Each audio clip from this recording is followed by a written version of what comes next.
Hello everyone, আমার নতুন একটি ভিডিওতে আপনাদের সকলকে স্বাগত জানাই।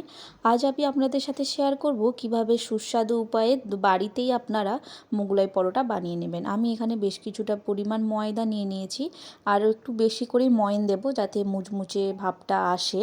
এবার ভালো করে এটাকে একটু মেখে নিতে হবে। মেখে কিছুক্ষণ থালা ঢাকা দিয়ে রেখে দেব। তারপর আমি এদিকে ততক্ষণে পেঁয়াজ, কাঁচা লঙ্কা এগুলো সব কুচি করে নেব, কারণ মোগলাই লাগবে। আর ডিমটাও এদিকে একটু রেখে দেবো। ততক্ষণে ব্রেড ক্রাম্বসটাও বানিয়ে নিয়েছি আমি অল্প করে। এবার বেশ আধা ঘন্টা মতো রেখে দিয়েছিলাম। এরপর লেচি করে এখানে একটু তেল নিয়ে আমি ভালো করে একটু বেলে নেব এটাকে। বেশি মোটা করেও বেলবো না, খুব একটা বেশি পাতলাও করব না, মিডিয়ামভাবে একটু বেলে নেব। কারণ দোকানের মতো তো অত বড় তাওয়া আমার কাছে নেই, তাই আমার কাছে যেরকম আছে সেভাবে সেই সাইজেরই আমি করে নিচ্ছি, একটু ছোট মতো করেই। ততক্ষণ দেখো এখানে বেলে তারপর আমি এই সাইড দুটোকে হালকা করে একটু মুড়ে নেব।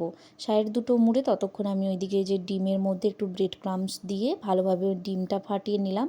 এবার এই ময়টা দিয়ে দেবো এই মাঝখানে একটু অল্প করে দিতে হবে পরিমাণ মতো, যাতে বেরিয়ে না যায়, ফেটে না যায়। এবারে ভালো করে আবার বাকি দু সাইডটা মুড়ে এই মশলাটা কভার করে দিলাম।